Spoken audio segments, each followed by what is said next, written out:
आपल्या घरामध्ये आपण कितीतरी अशी कामं करत असतो ज्यामध्ये आपला भरपूरसा वेळही जातो आणि बरेचदा भरपूरशी मेहनतही लागते. पण जर का आपल्या प्रत्येकाच्या घरात रोजचं कठीण वाटणारं काम सोपं करणारे काही होम इम्प्रूव्हमेंट टूल्स असतील तर हे आपल्याला काम कठीण वाटणारही नाही आणि जास्त मेहनत देखील लागणार नाही. नमस्कार मैत्रिणींनो, मी अंकिता आणि तुमचं पुन्हा एकदा स्वागत करते आपल्या यूट्यूब चॅनल स्मार्ट टिप्स मराठीमध्ये.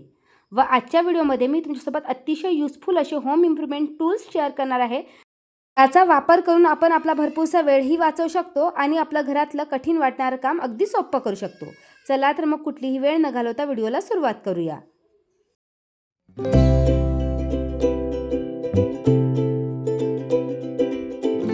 तर मैत्रिणींनो, सहसा आजकाल आपल्या प्रत्येकाच्या घरी झाडे असतातच. बरेचदा आपण त्या झाडांच्या कुंड्या काय करतो की टाईल्सवर ठेवतो, फरशीवर ठेवतो. त्यामुळे टाईल्स फरशी क्लीन करायला खूप डिफिकल्ट होतं. जसं तुम्ही माझी बाल्कनी बघू शकता. या बाल्कनीमध्ये मी भरपूरशी झाडे ठेवलेली आहे. दिसायला बघा किती सुंदर दिसत आहे. पण ती बाल्कनी क्लीन करायला जी मेहनत लागते ना, ती मलाच माहिती. जर रेग्युलर ती बाल्कनी व्यवस्थित क्लीन केली नाही तर खूप जास्त मातीही जमा होते आणि जर आपण त्या कुंड्या रेग्युलर उचलल्या नाही तर त्याखाली डागही खूप जमा होतात. आता रोज रोज तीच बाल्कनी क्लीन करणं तर पॉसिबल नव्हतं. त्यामुळेच मी हे सुंदरसे प्लांटर स्टँड मागवले आहे. तसं तर मार्केटमध्ये तुम्हाला वेगवेगळे प्लांटर स्टँड मिळून जातील. वर्टिकल प्लांटर स्टँड तर अगदी बेस्ट आहे, पण ते खूप महागडे असतात. तुम्हाला 1,500 ते 2,000 रुपये त्यामध्ये इन्व्हेस्ट करावे लागेल. पण हे प्लांटर स्टँड मी अगदी 250 रुपयाला मागवलेले आहे. मीन्स एक स्टँड 250ला. क्वालिटी अगदी उत्तम आहे, हाईट देखील छान आहे. अगदी मजबूत क्वालिटीचे हे प्लांटर स्टँड आहे. लोखंडी मटेरियल आहे. खाली पायाच्या साईडला रबर प्रोव्हाइड केलेला असल्यामुळे गंजाचे डाग देखील लागणार नाही आणि झाडू मारणे या व्यतिरिक्त खाली जमा झालेली माती देखील साफ करणे खूप इझी आहे. बघा, डायरेक्टली पहिले प्लांटर्स टाईल्सवर ठेवल्यामुळे किती घाण झालेली आहे टाईल्स. आता ही टाईल्स देखील मला एकदा क्लीन करून घ्यावी लागेल. पण मला हे प्लांटर स्टँड एवढे युजफुल वाटले की आणखी 2 मी मागवलेले आहे. जर तुम्हाला मागवायचे असेल तर डिस्क्रिप्शन बॉक्समध्ये मी लिंक प्रोव्हाइड केली आहे, त्यावर क्लिक करून तुम्ही बघू शकता.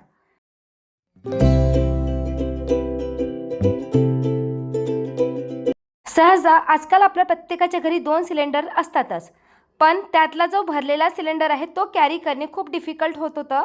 तर माझ्याकडे देखील 2 सिलेंडर आहे आणि अशा प्रकारे मी तो सिलेंडर कधी-कधी एकटीच कशी तरी आणून ठेवायचे. तर त्यासाठीच मी मस्त अशी सिलेंडर ट्रॉली मागवलेली आहे. आजकाल तुम्हाला वेगवेगळ्या ट्रॉलीज मिळून जातील, पण योग्य ट्रॉली कशी निवडायची हेच मी या व्हिडिओमध्ये तुमच्यासोबत शेअर करणार आहे. तर बघा, ही जी ट्रॉली आहे ती अतिशय मजबूत आहे. लोखंडी मटेरियलने बनलेली आहे. या व्यतिरिक्त याला रेड कलरने कलर केलेला आहे. तर ही ट्रॉली मी जवळजवळ 219 रुपयाला मागवलेली आहे. क्वालिटी एक नंबर आहे. इवन त्याला जे चाकं दिलेली आहे ती देखील चांगल्या मटेरियलने बनलेली असल्यामुळे ती देखील तुटणार नाही. तसं तर तुम्हाला ऑनलाईन आज वेगवेगळ्या प्राइजेसची ट्रॉली मिळून जातील. आपण काय करतो की घाई गडबडीत कुठलीही ट्रॉली विकत घेतो. पण कुठलीही वस्तू घेताना नेहमी लक्षात ठेवायचं की ती वस्तू स्ट्रॉंग असायला हवी. जर तुम्ही सिलेंडरसाठी ट्रॉली विकत घेत असाल तर ती मजबूत असायला हवी, कारण सिलेंडरचं वेट जे असतं ते ऑलरेडी हेवी असतं. जर तुम्ही प्लास्टिक मटेरियलमध्ये सिलेंडर ट्रॉली विकत घेत असाल तर चुकूनही घेऊ नका. काही दिवस तर ती चालेल, पण कालांतराने ती लवकर खराब होईल. त्यामुळे अशा प्रकारची लोखंडी ट्रॉली घ्या. मला ही ट्रॉली खूप युजफुल वाटली. हे सगळे जेवढे काही प्रोडक्ट मी तुमच्यासोबत शेअर करणार आहे ते मी स्वतः यूज करून बघितलेले आहे आणि त्यानंतरच तुमच्यासोबत रिव्ह्यू शेअर करते आहे. जेव्हापासून मी ही ट्रॉली विकत घेतली ना, कधी चुकीने सिलेंडर संपला आणि नवरोबा घरी नसले तरी मी ही सिलेंडर ट्रॉलीचा उपयोग करून इझिली सिलेंडर किचनपर्यंत कॅरी करू शकते. जर तुमचा सिलेंडर खूप दूरवर ठेवलेला असेल किंवा किचनमधला देखील सिलेंडर बरेचदा आपल्याला हलवायला खूप हार्ड जातं, पण माझे जे किचनचं कॅबिनेट आहे सिलेंडर ठेवायचं ते छोटं असल्यामुळे मी तिथे ट्रॉली यूज करू शकत नाही. तर तिथे देखील तुम्ही डायरेक्टली लोखंडी ट्रॉलीवर ठेवून सिलेंडर यूज करू शकता. बघा, आत्ता जर माझ्याकडे सिलेंडर ट्रॉली नसती तर एवढं मोठं सिलेंडर किचनपर्यंत कॅरी करणं माझ्याकडे खरंच डिफिकल्ट झालं असतं. त्यामुळे तुमच्या घरात जर सिलेंडर ट्रॉली नसेल तर यामध्ये नक्कीच पैसे इन्व्हेस्ट करा. माझ्याकडे देखील नव्हती. एका सबस्क्रायबरनेच मला कमेंट करून सांगितलं होतं आणि विचार केला की सिलेंडर ट्रॉली घ्यावी. खरंच खूप युजफुल प्रोडक्ट आहे. आपली भरपूरशी मेहनत वाचू शकते. त्यामुळे मला वाटतं की प्रत्येक घरात हे होम इम्प्रूव्हमेंट टूल्स असायलाच हवं.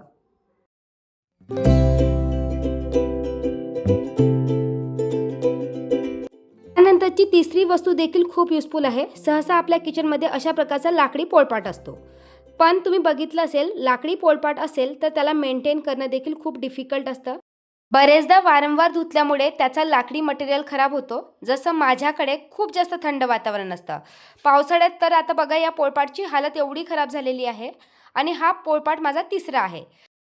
त्यामुळे यावेळेस मला नवीन पोळपाट विकत घ्यायचाच होता, तर विचार केला की मार्बलचा विकत घ्यायचा. डायरेक्टली साध्या मार्बलचा जर तुम्ही पोळपाट विकत घेत असाल ना, तो स्वस्तात मस्त मिळतो. मी तर ऑनलाईन 250 ला वगैरे बघितला होता, मागवायचंही ठरवलं. पण अचानक मी एका यूट्यूब व्हिडिओमध्ये या प्रकारचा पोळपाट बघितला. हा देखील मार्बलचा आहे, फक्त प्रिंटेड असल्यामुळे थोडासा महागडा आहे. प्रिंट वगैरे निघत नाही. गेल्या 2-3 महिन्यापासून मी यूज करते आहे आणि यूज केल्यानंतरच तुमच्यासोबत रिव्ह्यू शेअर करते आहे. फक्त हा थोडासा महागडा आहे. क्वालिटी एक नंबर मला रिसीव्ह झाली होती आणि वॉश करायलाही अगदी सोपं. अगदी पाण्याने जरी वॉश केलं तरी खूप सोपं आहे. या व्यतिरिक्त मार्बल मटेरियल असल्यामुळे तो थोडासा जड आहे. त्यामुळे पोळ्या करताना पोळपाट हलत देखील नाही. अगदी त्याची ग्रिप ओट्याला चांगली बसते. या व्यतिरिक्त एका ताईंची मला कमेंट आली होती की यावर पोळ्या करताना चिकटणार तर नाही. तर मी 2 महिन्यापासून वापरते आहे. पोळ्या अजिबात चिकटत नाही. फक्त याचं जे बेलन आहे ना ते मोठं असल्यामुळे मला ते लाटायला खूप त्रास जात होता, कारण मला अशा चपट्या बेलनची सवय आहे.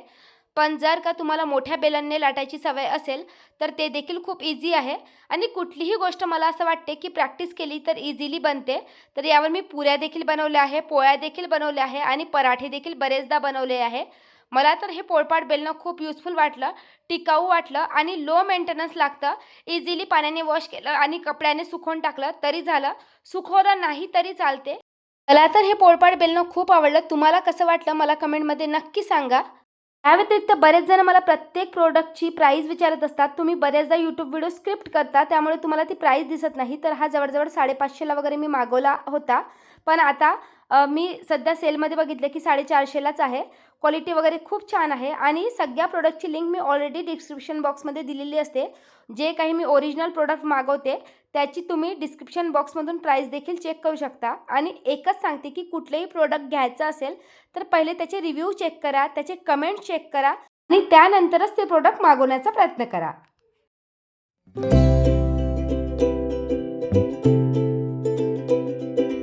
त्यानंतरची चौथी वस्तू आहे ही सिलिकॉन मॅट.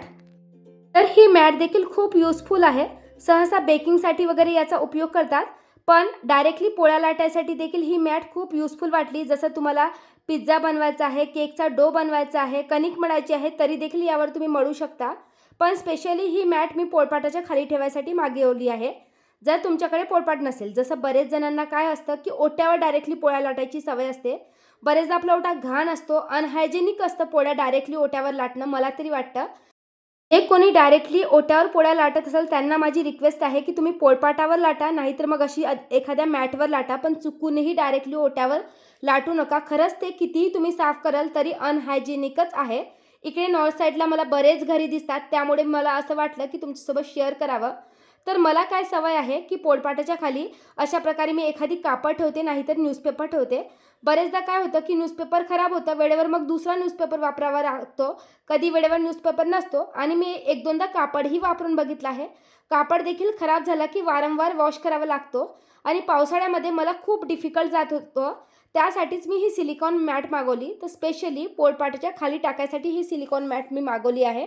पण जर का तुमच्याकडे पोळपाट नसेल तर डायरेक्टली तुम्ही या सिलिकॉन मॅटवर देखील पोळ्या बनवू शकता, पराठे बनवू शकता, बेकिंगसाठी तुम्ही यूज करू शकता. आणि अगदी ₹105 काहीतरी मी ही सिलिकॉन मॅट मागवली होती. यामध्ये देखील तुम्हाला वेगवेगळ्या क्वालिटीच्या सिलिकॉन मॅट मिळून जातील. पण मी नेहमी रिव्ह्यू चेक केले, अगदी कमी प्राइजेसमधले देखील मॅट उपलब्ध आहे. पण तुम्ही पहिले रिव्ह्यू चेक करा. थोडीशी मॅट महागडी असली तरी चालेल, पण क्वालिटी उत्तम असायला हवी. तर या मॅटची जी क्वालिटी आहे ती खूप उत्तम आहे आणि मला ही मॅट साफ करायला खूप इझी वाटली. अगदी पाण्याच्या खाली तुम्ही ठेवली तरी देखील त्यावरची काही धूळ असेल ती निघून जाते, नाहीतर मग कापडाने जरी पुसून टाकली तरी तुमचं काम भागेल. जसं तुम्ही डायरेक्टली त्याच्यावर पोळ्या बनवत नसाल तर रोज कापडाने एखाद्या पुसून टाकली आणि डब्यामध्ये ठेवून दिली तरी चालेल. आणि जर तुम्ही त्याच्यावर डायरेक्टली पोळ्या बनवत असाल ॲज अ पोळपाट म्हणून, तेव्हा मात्र तुम्ही पाण्याने देखील इझिली वॉश करू शकता आणि मग कोरड्या कापडाने पुसून टाकली तरी देखील ती स्वच्छ होते. खूप युजफुल प्रोडक्ट आहे. जर तुम्ही देखील चांगल्या सिलिकॉन मॅटच्या शोधामध्ये असाल तर ही मॅट देखील तुम्ही नक्कीच घेऊ शकता. तर जेव्हा मी पहिले कापड यूज करायचे ना, ते कापड झटकून मला व्यवस्थित एका डब्यात ठेवावं लागत होतं. या व्यतिरिक्त ते खराब झालं की वारंवार वॉश करा आणि पावसाळा म्हटलं की मग ते खूप खराब व्हायचं, वास यायची, त्यामुळे मी ही मॅट मागवली. मला तर हे देखील प्रोडक्ट खूप युजफुल वाटलं. तुम्ही कोणी ही मॅट यूज करत असाल तर तुमचा रिव्ह्यू कमेंटमध्ये नक्की शेअर करा.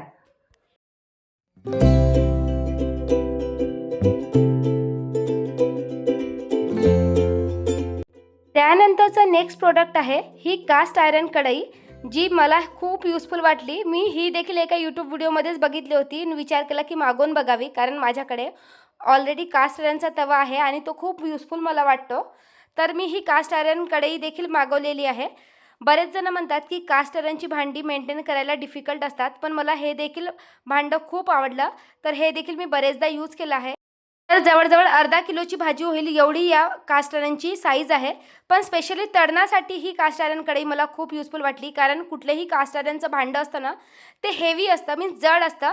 त्यामुळे गॅसवर त्याची ग्रीप खूप चांगल्या प्रकारे पकडली जाते. म्हणजे पुऱ्या तळ्यासाठी वगैरे कुठलंही तळणाचं काम करायचं असेल तर मला खूप बेस्ट वाटतं. आता सणवार आहे तर आपल्याकडे भरपूरदा तळण केलं जातं. या व्यतिरिक्त मोकळ्या भाज्या, मी सुक्या भाज्या बनवायसाठी, जसं भेंडीची भाजी आहे किंवा कुठलीही सुकी भाजी बनवायची असेल तर त्यामध्ये ही भाजी देखील खूप छान बनते. त्या व्यतिरिक्त आपल्या किचनमध्ये स्टीलच्या कढया असतात किंवा नॉनस्टिकची कढई असते, ती तर आपल्या शरीरासाठी हानिकारक असते बघा. मग अशा वेळेस माझ्या किचनमध्ये स्टीलची देखील कढई आहे. पण स्टीलच्या कढईत मी बघितलं की जेव्हा मी तळणाचं काम करते ना, तेव्हा ती कढई खूप चिकट होते, मग साफ करायला खूप डिफिकल्ट होतं. या व्यतिरिक्त मी साधी लोखंडी कढई देखील यूज करून बघितली आणि त्याची हालत तर एवढी बेकार होऊन गेली ना, त्यामुळे मी ही कास्ट आयरनची कढई घेतली आणि जवळजवळ 1-1.5 महिन्यापासून यूज करत आहे. दिसायलाही अगदी नवीन आहे. फक्त कुठलीही कास्ट आयरनची भांडी तुम्ही यूज करत असाल तर ती डायरेक्टली वॉश केल्यानंतर तुम्हाला कोरडी करावी लागते, नाहीतर मग त्यामध्ये गंज पकडून शकतो. तर हाच एक या कढईचा तोटा आहे. त्यामुळे मी जेव्हाही वॉश करते तर मी लगेच पुसून ठेवून देते. त्याचप्रमाणे माझ्याकडे तवा देखील आहे, तर तो तवा देखील मी बरेच दिवसापासून यूज करते आहे. काम झालं की लगेच काय म्हणते ते पुसून घ्यायचं. यामधल्या भाज्या अगदी टेस्टी लागतात, शरीराला देखील हानिकारक नाही या. त्यामुळे मला तरी वाटते की प्रत्येकाच्या किचनमधलं हे मस्ट हॅव प्रॉडक्ट आहे. जर तुमच्या किचनमध्ये अशा प्रकारची कढई नसेल तर नक्कीच विकत घ्या. आणि शेवटचं होम इम्प्रूव्हमेंट टूल म्हणजे हे वॉशिंग मशीन कवर. जशी माझी वॉशिंग मशीन बाल्कनीमध्ये ठेवलेली आहे आणि याआधी देखील माझ्याकडे वॉशिंग मशीनचं कवर होतं, पण ते फाटलं. त्याचं मटेरियल मला व्यवस्थित मिळालं नव्हतं. पण यावेळेस मात्र मी पूर्ण अभ्यास करून हे वॉशिंग मशीन कवर मागवलं आहे. बघा, हे वॉशिंग मशीन कवर पूर्णपणे पॅक आहे, त्यामुळे धूळ बसण्याचा चान्स नाही. याच्या वरच्या भागाला जिथे स्क्रीन असते, जिथे आपण बटन वगैरे असतात, त्याला देखील प्लास्टिक प्रोव्हाइड केलेलं आहे. झिपची क्वालिटी देखील छान आहे आणि अगदी 250 की 300 रुपयाला मी मागवला होता. तर बघा, या जर वॉशिंग मशीनला कवर नसतं तर ते खराब झालं असतं आणि एवढ्या महागड्या वस्तू आपण वारंवार घेऊ शकत नाही. या व्यतिरिक्त याला वारंवार साफ करण्यातही भरपूर मेहनत लागली असती. पण आपल्या प्रत्येकाच्या घरी अशी काही होम इम्प्रूव्हमेंट टूल्स असेल तर आपलं रोजचं काम खरंच खूप सोपं होतं आणि आपली मेहनतही वाचते. त्यामुळे अशा प्रकारच्या टूल्समध्ये मला तरी वाटते की प्रत्येकाने इन्व्हेस्ट करायलाच हवं.